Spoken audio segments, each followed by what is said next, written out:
아멘. 오늘 말씀의 제목은 사람의 창조입니다. 기독교에서 말하는 진보는 이전으로 돌아가는 것이라고 말씀드렸습니다. 또 기독교에서 말하는 이상사회는 원래 하나님이 지으신 처음의 세상으로 돌아가는 것이라고 했습니다. 그것이 기독교입니다. 거기에 우리 인간이 자유와 평화와 사랑과 행복이 있는 그 세상이 거기에 있다는 것입니다. 그런데 요한계시록의 마지막 말씀에 우리가 사는 이 세상이 새하늘과 새 땅으로 창조되는 그 모습이 나오는데, 나중에 우리가 한번 살펴보겠지만 그 모습을 보면 맨 처음 하나님이 지으신 그 에덴 동산의 그 모습이 다시 나타나는 것을 볼 수 있습니다. 물론 에덴 동산의 모습 그 정도로만 나타난 것은 아닙니다. 인간의 범죄로 인해서 중지되고 또 깨어져 버린 것이 요한계시록 21장 22장에 보면 그것이 더 발전된 모습으로 나타납니다. 그 과정 속에서 하나님의 아들이신 예수님이 이 땅에 오셨고 새 역사를 시작하셨잖아요. 그러니까 하나님 맨 처음 창조한 이 에덴 동산의 그 모습을 가지고 있으면서도 더 발전되고 성숙된 모습의 그 새하늘과 새 땅이 우리에게 주어진다는 것입니다. 그래서 이 기독교인들이 추구하는 가장 이상적인 이 모습은 창세기에 하나님이 맨 처음에 지은 그 세상의 질서 속에 있는 것입니다. 그 원형은 거기에 있는 것이고, 그것이 이 역사 속에서 이것이 기복을 거치면서 또 구주 예수님이 이 땅에 오셔서 그것을 완성을 향해 이루어가시면서 더 완전한 모습으로 요한계시록 21장 22장에 펼쳐지는 것입니다. 그것은 다음에 또 다시 말씀을 드리겠습니다.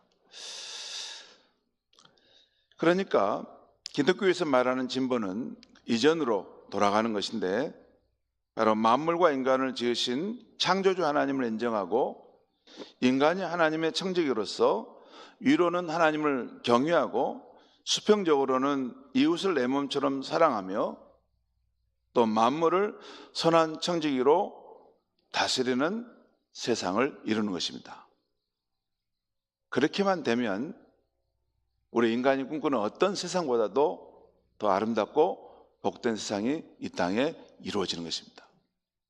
하나님 없이 인간이 아무리 이상사회를 이루려고 한다 할지라도 그런 세상은 안 옵니다.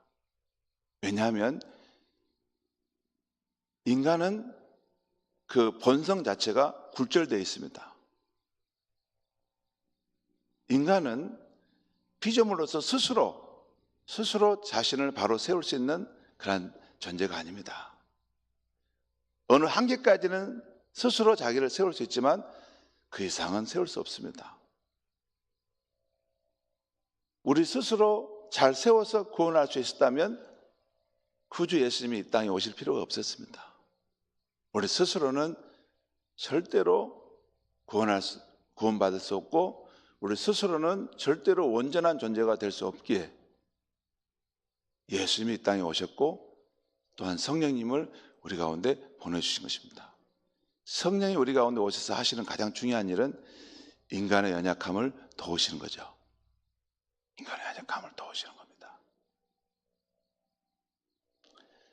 하나님이 그곳에 계셔야만이 그곳은 진정으로 인간이 살기에도 가장 아름답고 행복하고 정말 눈물 나도록 경탄할 만한 그런 세상이 펼쳐지는 것입니다. 하나님을 제거하고 없는 인간의 세상, 그게 안 됩니다. 이번에 미국 트럼프가 베네수엘라를 침공했지 않습니까? 그래서 마두로 대통령을 데려가서 하는데 그 부분이 인간이 할 수 있는 그런 최고의 방법입니다. 그것이 인간이 할 수 있는 최고의 방법이에요. 악을 제거하는. 다른 쪽을 이렇게 말살시키는 거죠. 그렇게 만들어가는 것이 유한한 인간, 한계 안에 있는 인간이 이 세상을 정의롭게 만들어가는 길입니다. 그건 한계 안에 있는 거예요. 창조주 하나님이 우리 가운데 주인으로 오셔서 다스릴 때만이, 그 나라가 회복될 때만이 이 땅에 진정한 우리 인간이 살기 좋은 그 세상이 되는 것입니다. 아무튼 구주 예수님께서 이런 하나님 나라를 회복하시러 이 땅에 오셨고, 주님을 따르는 우리 성도들에게도 이런 하나님 나라의 회복 운동에 동참하라고 하셨다는 것, 그것이 우리를 먼저 불러주신 이유인 것입니다.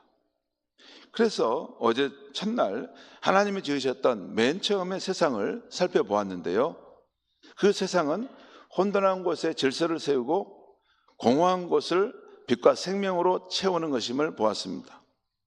다시 한번 창세기에 기록된 하나님의 천지 창조를 생각해 보겠습니다. 먼저 창조의 첫날 하나님은 빛이 있으라 하심으로 빛과 어둠을 나누십니다. 분리하십니다. 둘째 날에는 물 가운데에 궁창이 생겨나 물과 물을 나누라 하십니다. 그러니까 이 지구라는 땅이 온통 거대한 물로 덮여 있기 때문에 그 가운데 궁창을 만드십니다. 그래서 하늘 위의 물과 하늘 아래의 물로 나누십니다. 궁창을 중심으로 하늘 위의 물과 하늘 아래의 물로 나누신다고 말해요. 그리고 셋째 날에는 이 하늘 아래의 물을 한 곳에 모이게 하시고 무튼 드러나라 하십니다. 하늘 아래의 물을 한 곳에 모이게 하시고 묻을 드러내십니다. 그리고 묻은 땅이 되고 땅이라 부르시고 모인 물을 바다라 부르십니다. 이렇게 처음 3일은 혼돈과 혼재된 세상을 분리시키시고 그 질서를, 그 형태를 잡으시는 것을 보여줍니다. 그리고 넷째 날에는 그 하늘의 궁창을 해와 달과 수많은 별들로 채우십니다. 다섯째 날에는 물이 모여있는 이 바다를 많은 물고기로 채우십니다. 또한 땅 위의 하늘을 날개 달린 새들로 각 종류대로 거기를 채우십니다. 그리고 여섯째 날에는 이 땅을 가축과 짐승으로, 무수한 가축과 짐승으로 각 종류대로 채우십니다. 그러죠? 그 빈 공간이, 공허한 공간에다 채우신다 그 말이에요. 그리고 맨 마지막에 사람을 창조하셔서 그곳에 두셨습니다. 이게 천지창조의 모습이죠. 이렇게 처음 3일은 혼돈과 혼재된 세상을 분리시키시면서 그곳에 질서를 세우시고 형태를, 폼을 잡으셔요. 그리고 나머지 3일은 텅 빈 공허의 세상을 하늘의 광명처럼 해와 달과 별들로 채우시고 또 하늘과 바다와 땅을 그 생명체로 무수히 채워 놓으십니다. 이것이 하나님의 천지창조였어요.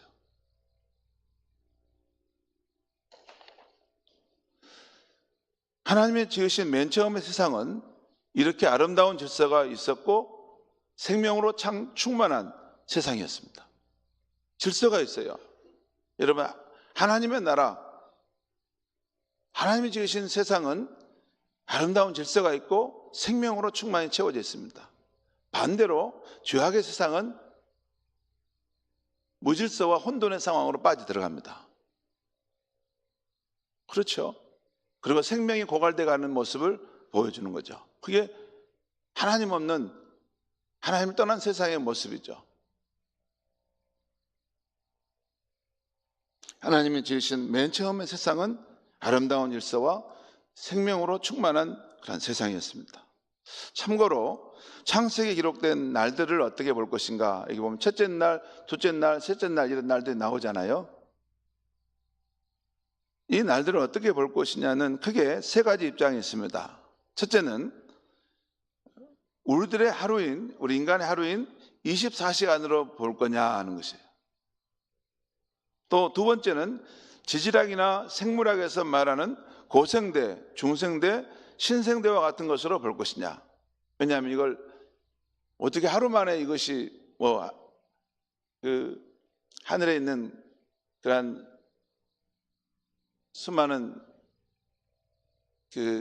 새들을 만들고 또 하루 만에 또 바다의 그 무수한 생물체를 만들고 하루 만에 이렇게 땅에 있는 그런 짐승과 가축들을 만들 수 있다는 말인가 해서 이것을 좀 더 과학적으로 고생대, 중생대, 또 신생대와 같은 것으로 보려고 하는 그런 부류의 사람들이 있습니다.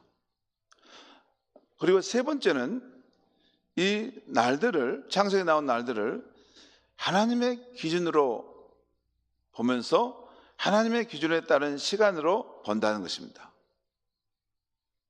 하나님에게는 시간이 자유롭지 않습니까? 우리 인간은 시간의 한계 안에 매여 있지만 하나님은 시간을 창조하신 분이십니다. 하나님은 시간에 구애를 받지 않는 분이세요.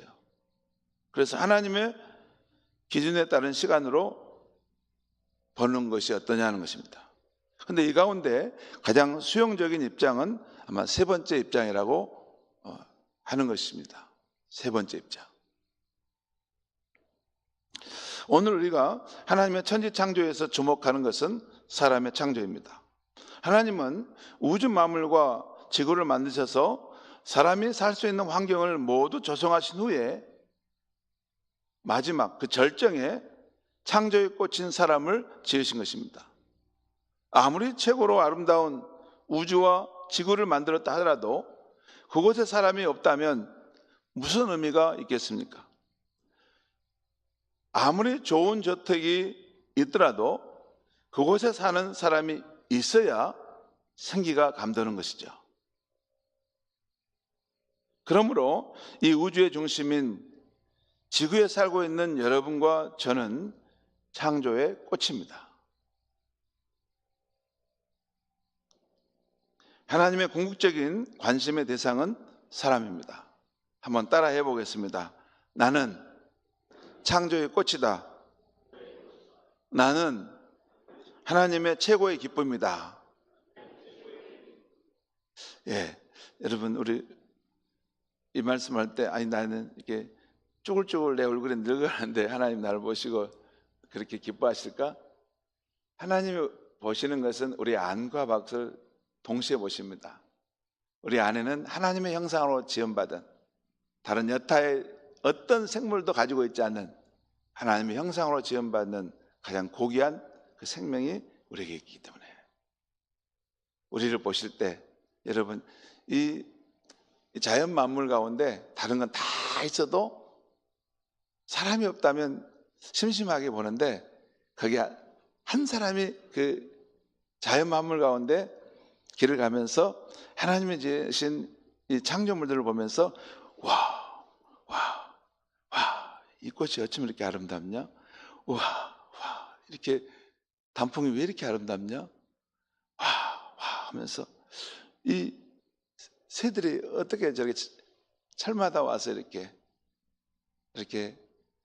하늘을 비상하고 군무를 펼치면서 저 아름다운 세상을 노래하구나. 한 사람이 거기 안에서 그 하나님의 창조의 세계를 보면서 감탄하면 하나님이 그 모습을 보시고 창조에 말할 수 없는 기쁨을 느낀다는 것입니다.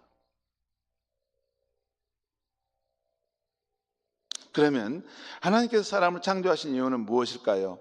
왜 사람을 지으신 것일까요? 이것은 사람을 다른 생명체와 달리 하나님의 형상으로 지었다는 데 그 실마리가 있습니다. 인간은 하나님의 형상으로 지었다는 것이 그 실마리가 있어요. 이것으로 인해서 우리 사람은 하나님의 대리자라서 중요한 일들을 할 수 있게 됩니다. 자, 그런데 오늘 창세기 1장을 다시 살펴보면 하나님은 하늘의 새들을, 바다의 물고기들을, 땅의 가축과 짐승들을 창조하실 때 어떻게 창조하셨냐면 그 종류대로 창조하셨다라는 말이 계속 나옵니다. 종류대로 창조하셨다. 이것은 흙두루미는 흙두루미같이, 말은 말같이, 고양이는 고양이같이, 거북이는 거북이같이 창조하셨다는 것입니다. 그 종에 맞게끔. 그런데 이 창조가 사람에게 와서는 달라집니다. 사람은 창조하시는데 사람같이가 아닙니다.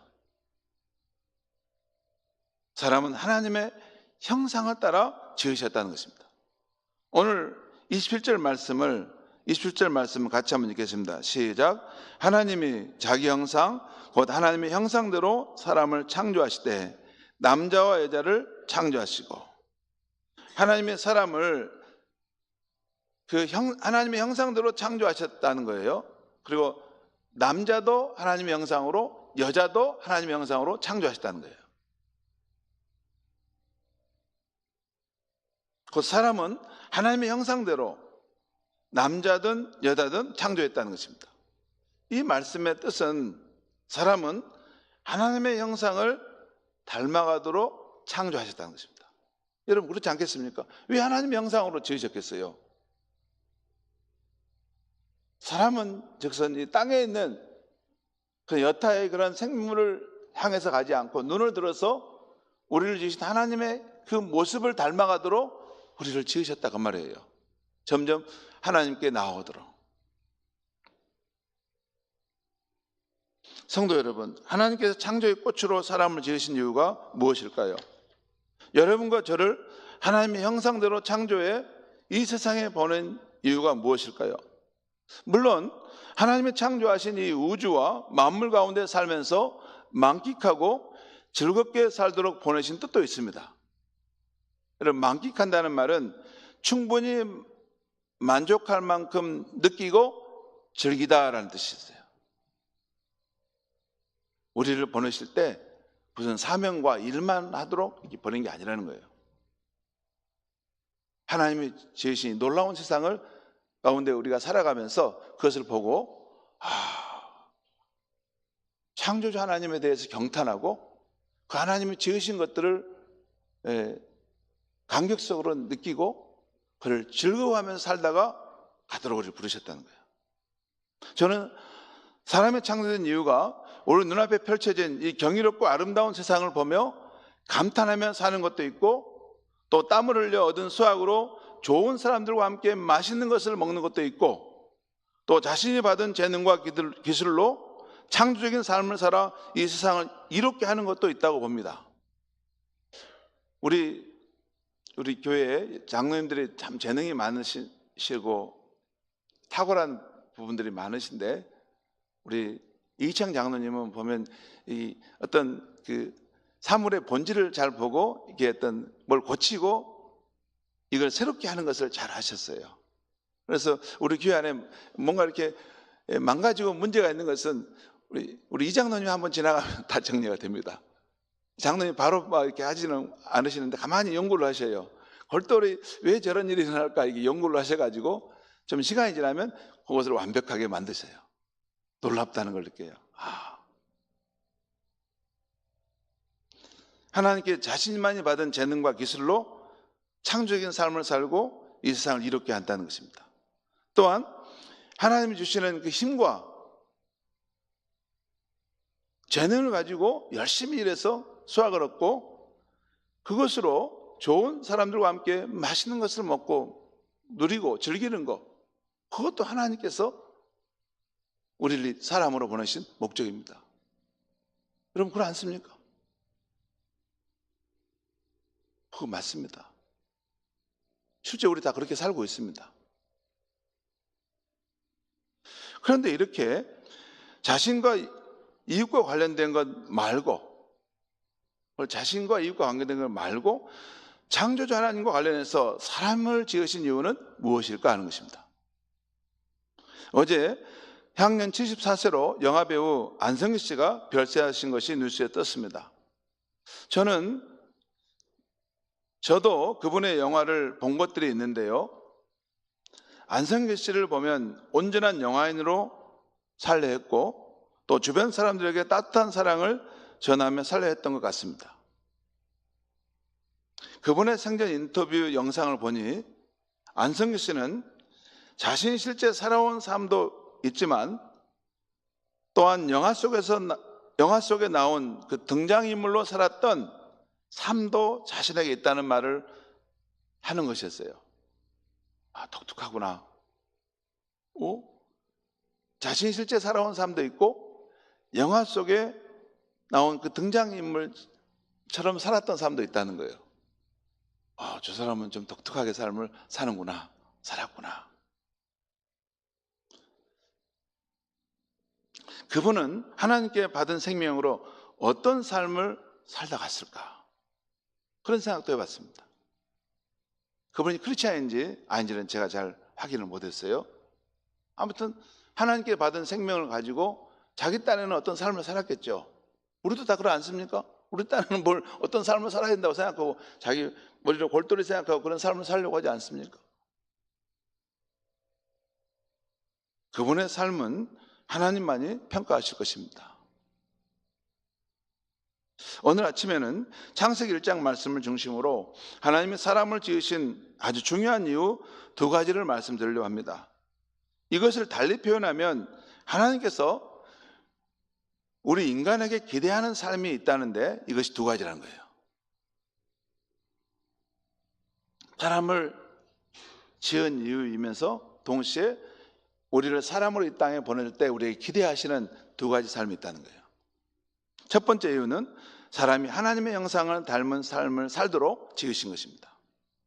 피조물 중에 사람만이 하나님의 형상으로 창조되었다는 것은 인간이 하나님을 가장 닮은 존재라는 것입니다. 창세기 2장과 3장을 보면 인간은 놀랍게도 피조물임에도 창조주 하나님과 대화하는 존재임을 알 수 있어요. 여러분, 하나님과 직접 대화를 해요. 창세기 3장에 보면 하나님이 나와서 말씀하시잖아요. 아담아, 너가 어디 있느냐?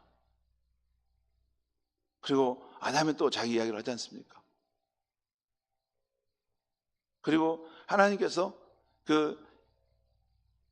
이런 이 새와 또 땅에 있는 이런 동물들을 다 지으시고 아담에게 보내서 한번 너가 이름을 지어봐라. 이렇게 했을 때 아담이 그 이름을 짓는 장면이 나오죠. 창세기 2장과 3장을 보면 인간은 창조주 하나님과 대화하는 존재입니다. 또 인간은 하나님을 닮아 지적인 능력이 여타의 동물과는 비교가 되지 않을 만큼 탁월함을 나타냅니다. 바로 이런 우리들이 창조주 하나님과 교제하면서 점점 하나님을 닮아가도록 우리를 지으셨다는 것입니다. 그게 사람을 지으신 목적이에요. 창조의 꽃으로. 여러분, 다른 여타의 동물들이 하나님과 교제합니까? 하나님의 그 속 깊은 마음을 서로 헤아리면서 교제할 수 있을까요? 아닙니다. 다른 여타의 창조물들도 하나님의 어떤 모습을 현현하고 드러내는 면이 있지만 하나님의 그 하나님 되심을 가장 잘 구현해내는 존재는 인간입니다. 왜냐하면 인간은 하나님의 형상으로 빚어서 만드셨기 때문에.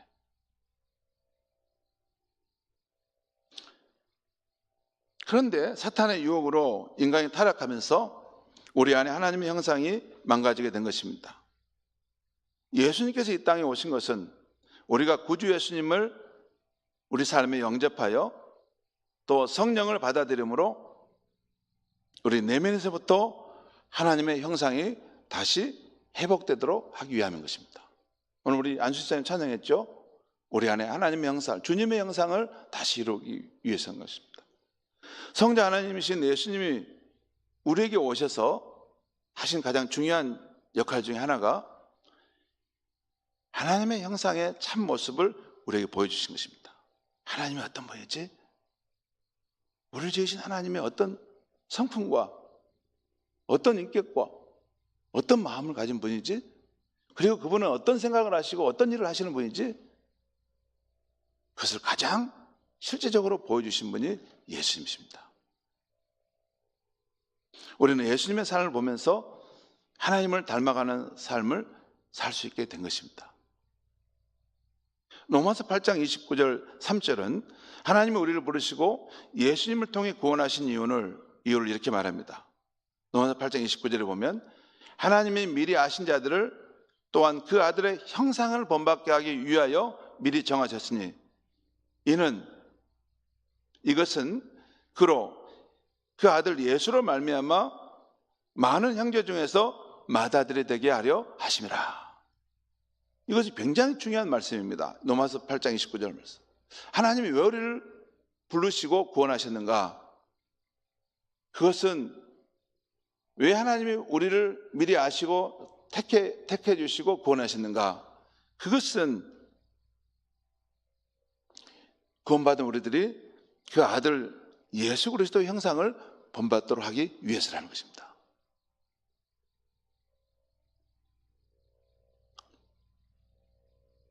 이것은 또 신약 성경에 계속 나옵니다. 에베소 4장 13절 15절에 보면 우리가 점점 하나님을 아는 것과 믿는 일에서 아들을 아는 것과 믿는 일에서 자라가서 예수 그리스도의 장성한 분량에까지 자랄지니라 이렇게 표현 나옵니다. 예수 그리스도를 그 형상을 닮아가고 그 작은 예수님의 모습으로 변화되어 가는 것, 그것이 하나님이 우리를 구원하시고 우리를 부르신 목적입니다. 그러니까 여러분 잠깐 보시죠. 크리스찬이 일생을 통해서 추구해야 될 가장 중요한 생애 목표는 예수 그리스도의 형상을 내 안에 이루는 것입니다. 나의 인격 속에, 나의 성품 속에 예수님의 그러한 면들이 흔적이 담겨지고 그런 모습이 형상화되어 가는 것입니다. 그래서 예수를 잘 믿는 사람은 세월이 지날수록 나이가 들어갈수록 예수님을 보는 것 같은 그런 인격의 모습이 그 삶에 나타나는 것입니다. 절대 이것은 잊어서는 안 됩니다. 하나님이 우리를 부르신 것은 우리가 무슨 일을 하기 전에 우리의 존재 자체를 하나님과 같은 존재로 점점 닮아가고 변화시켜 가고자 하신 것입니다. 그리고 우리가 예수님 안에 있는 하나님의 형상을 닮아가려면 가장 중요한 일 가운데 하나가 평생에 그 하나님의 말씀을 묵상하고 또 성령 안에서 기도하면서 주님의 모습을 닮아가는 것입니다. 왜냐하면 하나님의 말씀과 성령 안에서 우리가 그 말씀을 묵상하고 기도할 때 늘 예수 그리스도의 모습을 바라보는 거죠. 다 바라보고 생각하는 것이고, 그러면 점차 우리가 바라보고 또 생각하면 닮아가죠. 닮아가야 됩니다. 교회에서 가장 훌륭한 신앙인은 예수 그리스도의 형상을 가장 많이 드러내는 그런 모습이라는 것을 꼭 잊지 않기를 바랍니다. 두 번째 이유는 왜 하나님께서 우리를 이 땅에 사람으로 보내셨는가? 두 번째는 하나님 맡기신 사명을 이루도록입니다. 오늘 창세기 1장 28절을 보면 하나님은 사람을 향해 사명을 주십니다. 오늘 28절 말씀을 우리 같이 한번 읽겠습니다. 시작. 하나님이 그들에게 복을 주시며 하나님이 그들에게 이르시되 생육하고 번성하여 땅에 충만하라. 땅을 정복하라. 바다의 물고기와 하늘의 새와 땅에 움직이는 모든 생물을 다스리라 하시니라. 다시 말해서 이 땅에 하나님의 대리자라서 사람은 두 가지 사명을 받았다는 것입니다. 하나는 이 땅에서 생육하고 번성하라는 축복과 또는 사명입니다. 사람으로 태어나면 결혼을 하고 자녀를 낳아 하나님을 알고 경외했던 그 신앙의 유산을 전파하고 자손 대대로 하나님을 믿는 사람들을 세워가는 것, 이것이 하나님 주시는 사명이라는 것입니다. 또 하나는 이 세상을 다스리는 축복이자 사명입니다. 이 세상을 다스린다는 것은 하나님이 정해주신 고난의 그 범위 안에서 이 세상을 다스리는 겁니다. 자기 마음대로, 자기 뜻대로 하는 것은 아닙니다. 여러분, 이것은 하나님이 주신 일반적인 사명인데요.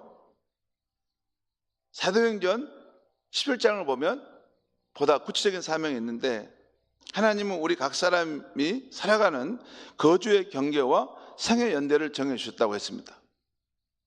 그러니까 여러분과 제가 2026년 이 시대에 대한민국 이 순천 땅에 살면서 살게 된 것은 하나님이 정하신 것인데, 여기에 살면서 하나님 맡겨주신 이 두 가지 사명을 이루라는 부름을 받았다는 것이에요.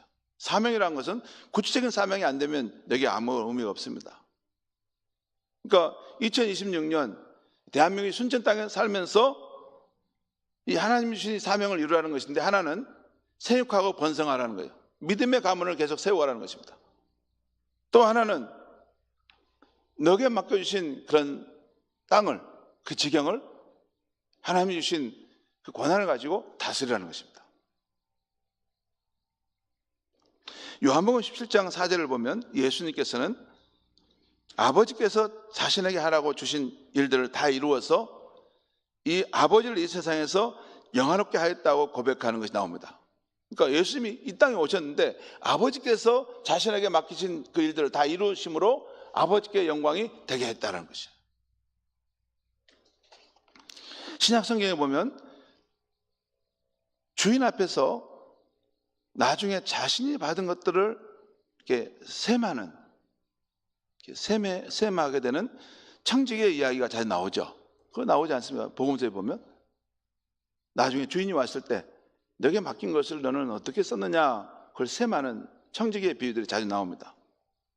거기 보면 주님께서 어떤 청지기들을 향해서 잘했다, 착하고 충성된 종이구나 말씀하시는 그 장면이 나오죠. 여러분, 그것이 그냥 써 있을까요? 이후에 실제로 그런 일이 우리 눈앞에 있게 된다는 것입니다. 그것을 여기서부터 준비하며 살라는 것입니다. 그런데 여러분, 우리가 주님 앞에 섰을 때 잘했구나, 착하고 충성된 종으로 살았구나, 이렇게 사는 것이 이 세상에서 쉽습니까? 어쩌던가요?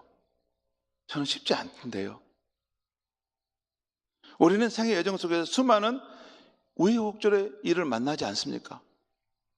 그냥 평탄한 길로 가면서 그 사명을 이룹니까? 우리는 때로는 질병에 걸리고, 때로는 실패하고, 때로는 장애아를 가진 부모로서 살아가야 되고, 때로는 사랑하는 사람을 먼저 떠나버리고 홀로 가야 되는 인생 여정도 있지 않습니까? 그때는 우리의 한계를 느끼고 삶을 포기하고 싶은 마음도 들죠. 그리고 실제 포기한 사람도 있습니다. 그런데 그 와중에서도 끝까지 하나님이 주신 그 생명을 가지고 살아내는 사람이 있죠. 신앙의 힘으로 살아내는 사람이 있어요. 우리 국제시장 영화가 나와서 우리 한 번씩 봤을 겁니다. 거기 국제시장 영화 전에 한 번 나왔죠. 그 영화 마지막 장면에 보면 막 아주 다급한, 급박한 상황이 펼쳐지는 전쟁터에서 아버지가 그 아들과 헤어지게 됩니다. 그래서 그 아들에게 가서 너는 동생을 데려가고 어머니를 데려가서 잘 돌봐라 하면서 이렇게 말했죠. 아들아, 잘 들어라. 내가 아버지로 하는 말은 마지막 말은 잘 들어라. 너는 장남이니까 꼭 그것을 기억하고 가족들을 잘 챙겨야 한다. 정신 똑바로 차리고 가족들을 잘 챙겨야 한다. 그 어린 아들이 눈발이 날리는 그 추운 겨울에 흥남 부두에서 그 아버지를 바라보면서 눈물을 툭툭 흘리면서 아버지, 아버지 하고 그렇게 해서 헤어집니다. 그리고 그 아들은 그 말을 자기 마음에 염두에 두고 일생을 그 험한 세월을 살아냅니다. 그리고 마지막 장면에서 꿈을 꾸는데 그 아버지를 만나죠. 그 아버지를 만날 때 그 따뜻한 품에 안겨서 아버지, 저 참 잘했지요. 저 참 잘 살았지요. 근데요, 삶이 참 힘들었거든요. 그렇게 말하는 장면이 나오죠.